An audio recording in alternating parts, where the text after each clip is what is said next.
Friday nights used to be sacred. Not officially, but in that unspoken rhythm couples fall into. I'd get off work a bit early, stop by the little market 2 blocks from the apartment, and pick up ingredients for something simple: pasta, grilled salmon, maybe a bottle of red if we were feeling fancy. Then I'd head home, light the candles on the dining table, let some soft jazz hum through the speakers, and wait for Joan to walk through the door. It was our ritual. Our version of stability.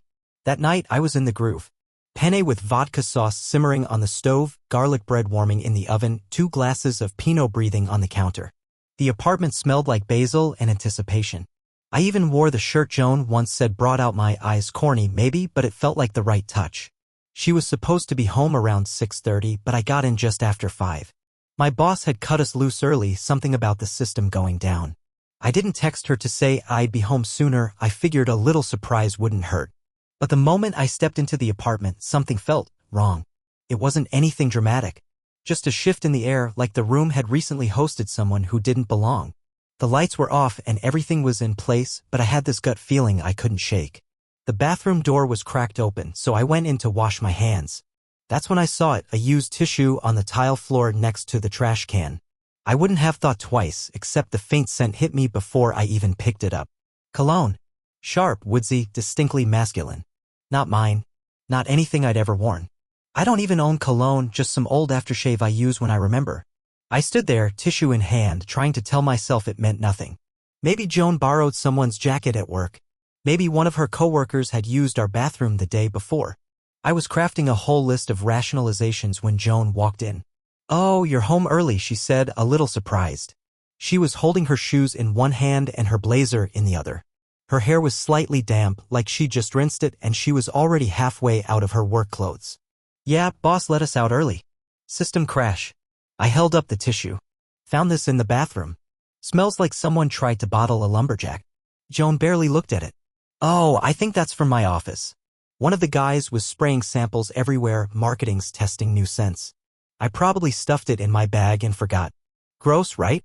She smiled like it was a joke and brushed past me, tossing her shoes into the hallway bin we never used properly. "Anyway, what smells so good in here?" I let it go. Maybe I shouldn't have. Maybe that was the moment to press, to ask follow-up questions, to see if she'd slip. But I didn't. I wanted to believe her. God, I needed to believe her. We ate dinner like nothing was wrong. She complimented the pasta, asked if I used more cream than usual, and laughed at a story I told from work. On the surface, it looked like a normal night. But beneath the table, I could feel the weight of that tissue sitting in the trash, still haunting the space between us. After dinner, Joan said she wanted to shower. "Long day," she sighed, already peeling off her earrings as she walked toward the bathroom. I started cleaning up, trying to distract myself from the unease that was beginning to calcify into something more real. When I went to take the trash out, I noticed something else. The wine bottle we'd opened, one we'd been saving for a special occasion, was already open. We hadn't used it tonight. I'd poured from the fresh bottle I brought home. I reached into the trash, already dreading what I'd find. There were 2 wine glasses at the bottom. One of them had a faint smudge of lipstick, deep plum, almost purple. Joan doesn't wear lipstick. She's more of a lip balm and tinted gloss kind of girl. And this color? I'd never seen it on her. Ever. I stared at the glasses for what felt like forever. My fingers clenched the edge of the bin so hard my knuckles went pale. I didn't know what to do, storm into the bathroom and confront her while she was showering? Wait it out and ask later? Pretend I didn't see anything? She came out wrapped in a towel, hair wet, skin glowing from the steam. "Hey, you okay?" she asked, noticing the look on my face. "Yeah, I lied. Just thinking." She walked over, kissed my cheek, and smiled. "Thanks for dinner. Seriously, I needed that tonight." I nodded, forcing a smile. "Did someone come over earlier?" I asked, keeping my tone light. "Found 2 glasses in the trash." She blinked, just for a split second. Most people wouldn't have caught it. But I did. "Oh yeah," she said casually. "Cassie stopped by for like 20 minutes. We split a glass while she ranted about her latest disaster of a date. She left in a rush, totally forgot to clean up. I meant to toss those earlier." "Cassie." "Sure. That would make sense. If Cassie's usual lip color wasn't bubblegum pink, and if she hadn't posted on her story 3 hours ago from a Pilates studio across town. But I didn't say any of that. I just nodded and went back to drying the dishes. The rest of the night was uneventful. We watched half an episode of a show we used to love, then she went to bed early, claiming exhaustion. I lay awake in the dark, staring at the ceiling, counting the seconds between each creak of the house. Something was wrong. I didn't know what, and I didn't know how far it went, but for the first time in years I felt like a stranger in my own home. Not because of what I'd seen, but because of what she didn't say. And that silence? It was deafening. I didn't stay in the apartment that weekend. Something about the place made my skin itch, like I was living in a memory that didn't belong to me anymore. So I packed a duffel bag and drove 3 hours north to Jacksonville, where my dad lived alone in a condo that smelled like cedar and old fishing gear. He didn't ask too many questions, just handed me a spare key, pointed to the fridge, and told me I was welcome as long as I needed. That was the kind of man he was. Stoic. Quiet. The kind who'd rather give you space than advice. And I needed space. The first night I was there, I sat out on his balcony, overlooking a golf course neither of us had ever played on. I nursed a lukewarm beer and tried to tell myself it was all in my head. That the tissue, the lipstick, the wine, it could all have innocent explanations. But deep down, I knew I wasn't being paranoid. I was waking up. And once I let my guard down, the memories came flooding in. They didn't arrive all at once. It wasn't like flipping a switch. It was more like turning up the volume on a song you'd been ignoring for too long. And now I couldn't drown it out. Joan had changed. Not suddenly, not dramatically, but in small ways, subtle enough to slip by unnoticed unless you were looking. She started taking her phone into the bathroom. Always face down on the nightstand. Always on silent. At first, I figured she just wanted some privacy. But then there were the late-night giggles. The whispered, "Hang on, I'll call you back," as I walked into the room. And the quick flick of her thumb as she closed the screen. She'd say it was work. That someone from the office needed help with a spreadsheet or scheduling a meeting. I believed her. Of course I did. I wanted to believe her. Then there was her appearance. Now, don't get me wrong, Joan has always been beautiful. Not in the high-maintenance, look-at-me kind of way, but effortlessly. But lately, it had become different. She started waking up earlier. Spent more time on her hair. Bought new makeup, new heels, new dresses, all of it a little more daring than what she used to wear. At first, I thought she was just feeling confident. Empowered. Maybe even trying to reignite something between us. But that wasn't it. The effort never turned in my direction. And then there were the meetings. Always running late. Traffic was bad. My boss needed me to stay. We had a last-minute client pitch. But every time she walked through the door, she looked lighter, like she'd just returned from a place where no one expected anything of her. And when she hugged me, it felt like an obligation, not affection. I remember the night she came home humming. It was a Wednesday. She rarely sang. I was in the kitchen making tacos when she walked in with this floaty smile, like she'd just stepped out of a dream. I asked how her day was and she said busy, but good. She kissed me on the cheek, then spent the next hour texting someone while half listening to my stories about work. I didn't ask who it was. I didn't want to know. But the biggest red flag? That came a month ago. She left her laptop open on the couch. Not unlocked, but open. The screen had gone dark, but I bumped it when I sat down, and it lit up just enough to show a note file still open. It was a to-do list or maybe talking points for a meeting. I don't remember much of what it said except for one word at the top, Bryson. I stared at that name like it was some foreign language. I'd never heard her mention it before. Not once. Not in stories, not in passing. It wasn't a name from her office, and it wasn't one of our friends. Who's Bryson? I had asked later, trying to sound casual. Oh, he's on our new client team, she replied instantly. We're working on a rollout for his firm. He's super high maintenance. Her answer was quick, clean, and completely rehearsed. That's what scared me the most. Not the name itself, but how ready she was to explain it. From that day on, I noticed her tone change when she answered her phone. It got softer, more deliberate. The way you talk to someone you want to impress. Someone who makes your heart stutter when they call. Meanwhile, our in asterisk Macy faded. First slowly, then all at once. Kisses became forehead pecks. Goodnight touches became shoulder turns. She always had a headache. Or was tired. Or just needed time to recharge. And me? I played along. I adjusted. I figured we were just in a rough patch. Life gets busy. People get distracted. I told myself we'd find our way back. But sitting on that balcony, staring into the night, I realized I was the only one still trying. She had already left, I just hadn't noticed her go. I opened my phone and scrolled through old photos. Birthdays. Road trips.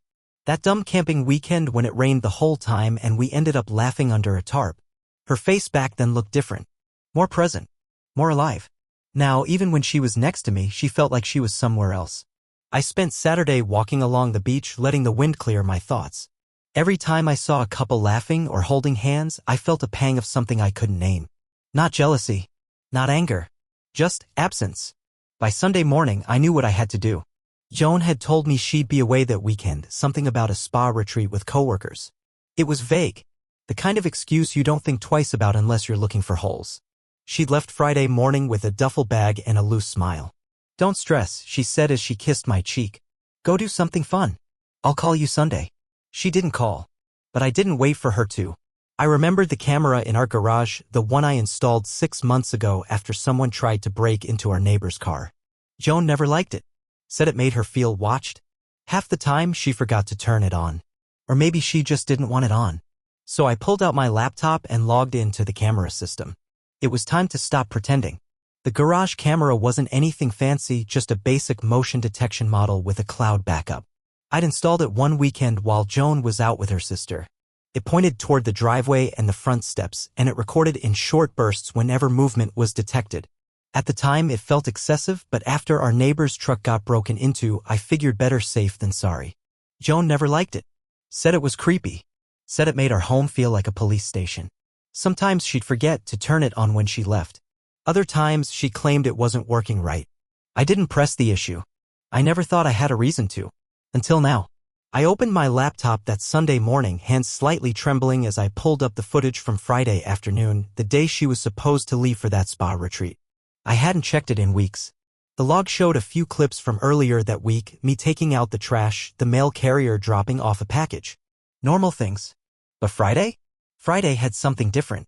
A motion clip was logged at 2:13 p.m. several hours after Joan should have left.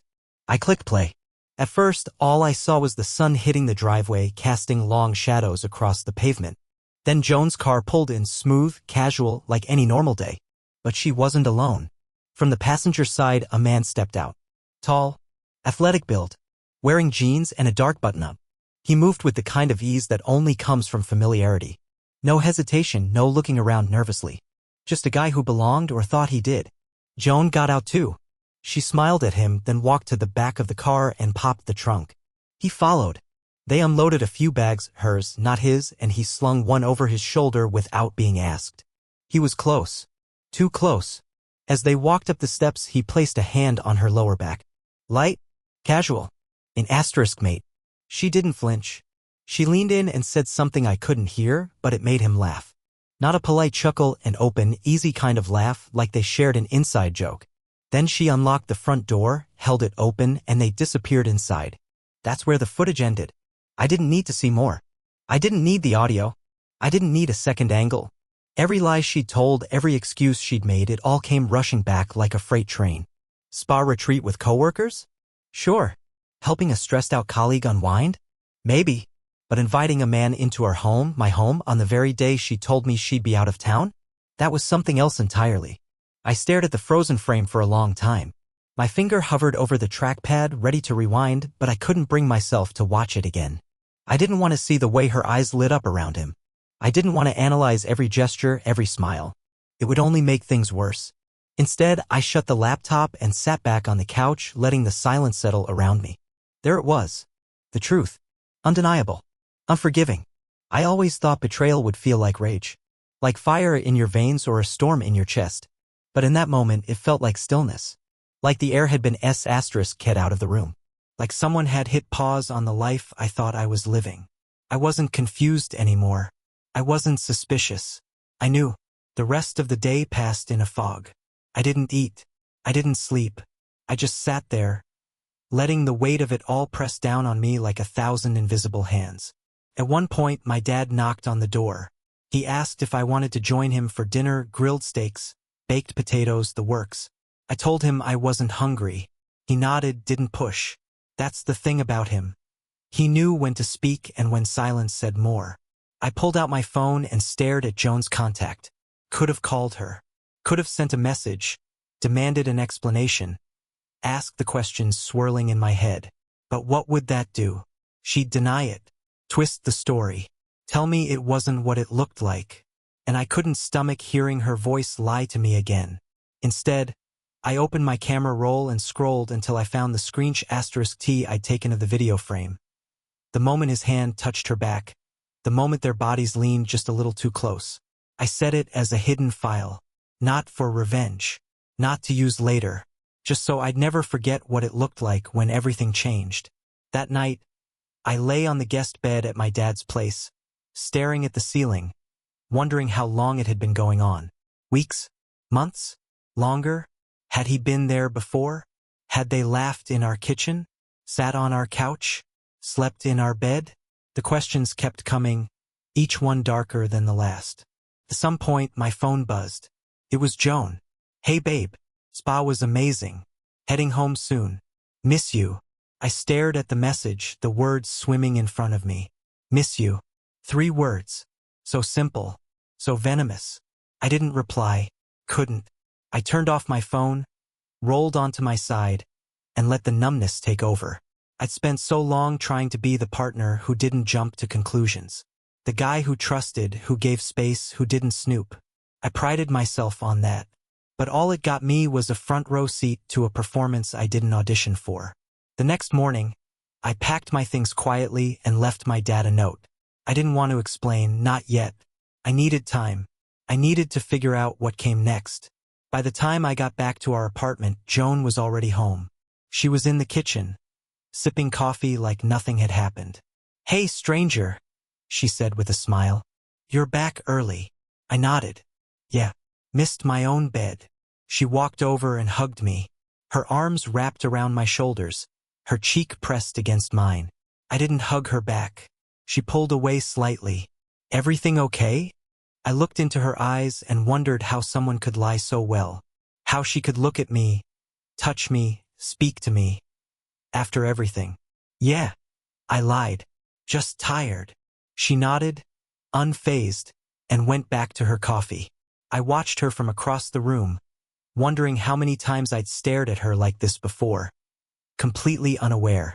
How many mornings had I kissed her goodbye while she planned something else? How many nights had I held her while she thought about someone else? The betrayal wasn't just in the act. It was in the ease of it, in the way she moved through our home like she hadn't burned it to the ground. Later that day, I went into the garage and turned off the camera manually. Then I pulled the memory card and put it in my drawer, next to my passport and a folder labeled important. Because from that moment on, I wasn't documenting memories anymore. I was collecting evidence. I didn't leave that night, not physically at least. My body stayed, but something inside me had already slipped out the back door. I moved through the rest of Sunday like a ghost.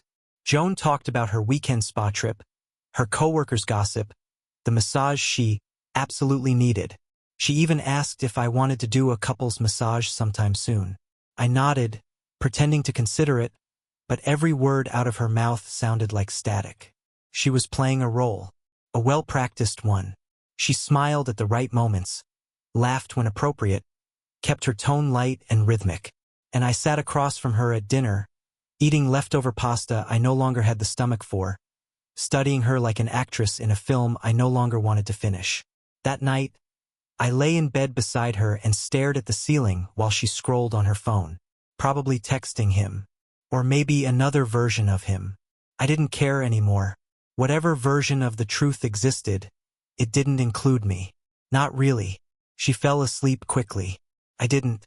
I watched her breathing, her chest rising and falling with effortless calm.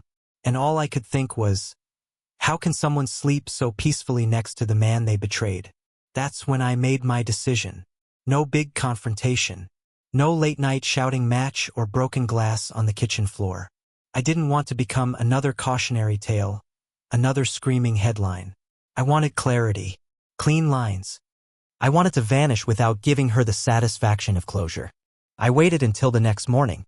She left early for work, another client meeting that I didn't bother to verify. I stood at the door as she kissed my cheek and said, "Love you." It took everything in me not to flinch. Once she was gone, I began. I packed only what I needed, 3 days' worth of clothes, my laptop, some cash, a few personal items that meant something to me and no one else. I didn't want to take anything she might miss, didn't want her to feel robbed, only abandoned. I wiped my digital presence clean, deactivated my social accounts, logged out of email, forwarded my calls to voicemail. I didn't need a new phone, I needed no phone. I unplugged the router on my way out. I left no note. No voicemail. No dramatic playlist left queued on the stereo. Just absence. I wanted her to walk through the front door and feel the silence cling to the walls. By 10 a.m. I was gone. I didn't drive to a hotel or my dad's or a friend's house. I drove to South Carolina to my Uncle Warren's cabin. It sat at the edge of a lake, shielded by trees that muffled the world. He'd offered it to me once before when I was recovering from surgery years ago. "It's yours anytime," he'd said, handing me a rusty key with a bottle opener on the end. I parked under the carport, dragged my duffel inside, and just stood there for a moment, listening. No hum of appliances. No traffic. Just the creaking wood, the distant rustle of wind in the branches, and the steady beat of my own heartbeat. I was alone. And for the first time in what felt like forever, that was a good thing. That first night, I didn't do much. I made a sandwich, found a dusty bottle of bourbon in the cabinet, and sat on the porch as the sun disappeared behind the pines. My phone buzzed once. "Joan?" I turned it off. The next day, I found work. The local repair shop in town had a help wanted sign in the window. I walked in, told the owner I was handy and quiet. He looked me over once, handed me a clipboard, and said, "Can you start tomorrow?" By the end of the week, I had a routine. Wake up with the sun. Drink black coffee on the porch. Walk into town. Fix broken lawnmowers, replace car batteries, rewire ceiling fans. Come home. Read. Sleep. Repeat. Joan's messages came like clockwork. First day, "Hey, where are you? Did you go to your dad's?" Second day, "Okay, I'm worried now. Please call me." Third day, "Tyler, this isn't funny. Just tell me you're okay." Then came the guilt-laced ones. "Why are you doing this to me? I thought we were happy. What happened?" But she never said the one thing that mattered. Never confessed. Never admitted. She spoke in circles, avoiding any mention of another man, pretending our last Friday night together was normal. Because for her, maybe it was. By the end of the week, the tone shifted. She went from concern to confusion, then to something colder. Shorter texts. Passive-aggressive questions. "Are you just trying to punish me? Is this your idea of a power trip? Are you trying to make me feel bad?" I stopped reading them. One morning, a coworker at the shop, Tim, offered to grab lunch. We sat at a picnic bench behind the building, chewing through greasy burgers. He asked why I looked like someone had died. "Marriage stuff," I said simply. He nodded. Didn't press. "Sometimes," he said, tossing a fry to a squirrel, "quiet is the best answer." I like that. I started taking longer walks after work. Around the lake, through trails that wound like forgotten paths. I didn't think about Joan much. Not her smile, not our trips, not even our arguments. I thought about birds. Clouds. My boots scraping gravel. One night, I dreamed of our apartment. Everything was still. The couch, the rug, the frames on the wall. But when I looked closer, I saw that all the photos inside were blank. Just empty frames. No faces. No memories. I woke up without panic. Just stillness. And then, weeks passed. No more messages. No more missed calls. She had stopped trying. Or maybe started pretending. It didn't matter. What mattered was this: for the first time in years, I wasn't waiting for someone to need me. I wasn't staring at a door, hoping it would open with apologies or explanations. I was just a man in a cabin, fixing things, making coffee, and going to sleep without guilt or expectation. And I'd never felt more at peace. It had been just over a month when I heard about her. Not through Joan herself, of course. She never found her way to the cabin. Maybe she didn't try. Or maybe she didn't know where to look. But in the digital age, the world is smaller than we think. Word travels even to places where the cell signal barely holds. It came from an old friend of ours, Ryan, someone who'd been a groomsman at our wedding and a mutual connection on Facebook. He didn't mean to reach out, not really.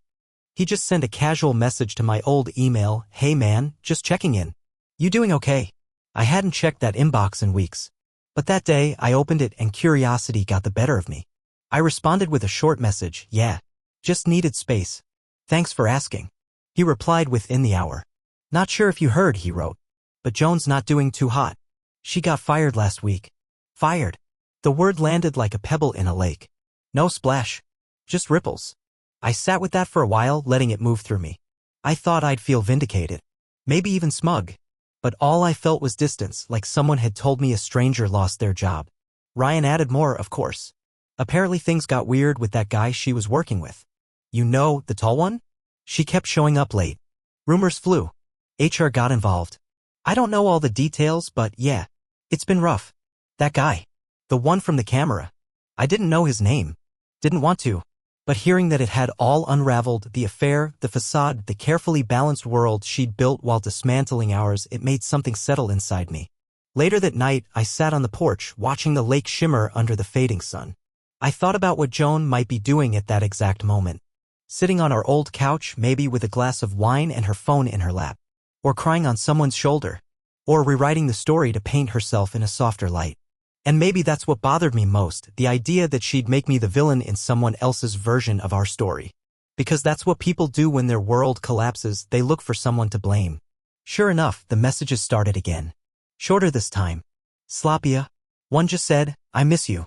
Another, "I made a mistake." Then more desperate, "I need to talk. Please." I never answered. Not because I was angry. Not even because I wanted to hurt her. I didn't answer because I didn't need to. Her words didn't move me. They didn't stir old feelings or make me wonder if there was something left to save. They felt like what they were, fragments of guilt, scattered and aimless, reaching out not to repair but to relieve. And I wouldn't be her relief. Tim at the shop asked me about her once. We were replacing a timing belt under a dusty hood when he said, "Ever hear from the wife?" I wiped my hands on a rag. "Sometimes." He grunted. "She's sorry." I nodded. "You believe her?" "No." That was the end of the conversation. The thing is, Joan wasn't reaching out because she realized what she'd done. She was reaching out because it stopped working. Her escape plan fell apart. The affair didn't turn into a love story. The man she leaned into when things with me grew quiet wasn't the man she thought he was. From what Ryan said, he'd refused to leave his wife. Told Joan it was never serious. Said he thought they were just blowing off steam. She'd been left behind. Again. But this time, there was no one waiting to pick her back up. Another message came through 2 weeks later. "I don't know what I'm doing. I can't sleep. I keep thinking about that night, the pasta, the candles. I messed up." That one almost got me. Not because I believed her, but because of how specific it was. She was trying to reach the part of me that still remembered us as something good. Trying to open a door that had already been locked, bolted, and buried. I didn't respond. After a while, the messages stopped. Like rain hitting a roof, then slowly tapering off until all you're left with is silence and the scent of something that used to be alive. I kept working. Fixing. Cleaning. Sleeping deeply for the first time in years. Some nights, I'd walk into town and sit at the diner counter. The waitress, Sandra, was probably in her 60s, sharp-tongued and generous with the coffee. "You look better," she said once. "When you first came in here, you looked like someone stole your dog." I smiled. "I think someone stole my whole house." She didn't ask for more. Just refilled my mug and said, "Then it's good you're building a new one." That was the thing. I wasn't rebuilding what Joan and I had. I wasn't trying to replace the marriage or mend the cracks. I was laying new ground. Somewhere stable. Somewhere she had no map to. One afternoon, I got a letter in the mail. No return address. Just my name written in cursive that looked familiar enough to set my teeth on edge. I didn't open it. I burned it in the fire pit out back, watching the envelope curl and blacken without ever knowing what it said. I didn't need her words. I already knew them. What I didn't know, what she never understood, was that real peace doesn't come from forgiveness. It comes from the absence of needing anything from the person who broke you. That's where I was now. She could spiral. She could lie. She could cry. But none of it reached me. I didn't hate her. I didn't even pity her. I just didn't care. And that was freedom. It was a grocery run of all things. I had moved to a quiet suburb outside Charleston by then, settling into a place with a porch swing and enough space between houses that I could breathe. I spent my mornings sanding reclaimed wood in the garage and my evenings reading with a cup of black coffee. Peace wasn't a moment anymore, it was a routine. And then there she was. I was reaching for a box of cereal when I felt it, that strange pull, the sensation that someone familiar was near. I turned and there she stood at the end of the aisle. Joan. She looked older. Not dramatically, but enough. Her hair was tied back in a loose knot and her clothes hung a little too heavy, like they didn't belong to the person she used to be. Her eyes caught mine, and for a second neither of us moved. Then she stepped forward. "Tyler," she said, like it was a name she hadn't said in years and wasn't sure she had permission to. "Joan," I answered. "Calm. Steady." There was a pause, that awkward dance of two people standing in the wreckage of their own history. "You look good," she said. "Thanks," I replied. "You look different." She nodded. "Yeah. I've been going through a lot." I didn't ask what. I didn't need to. The weight in her eyes told me everything. "I don't want to make this weird," she added quickly, her voice shaking. I've thought about this. About running into you. I imagined all the things I'd say. I stayed quiet. Let her fill the silence. I was wrong, she said. So wrong. I thought I was chasing happiness, but I wasn't. I was just escaping. I didn't nod. Didn't offer comfort. Just stood there, hands in my pockets, like a man observing a storm from behind glass. I don't expect forgiveness, she said. I just needed you to know. When I didn't respond, her eyes began to well. Not dramatic. Not performative. Just human.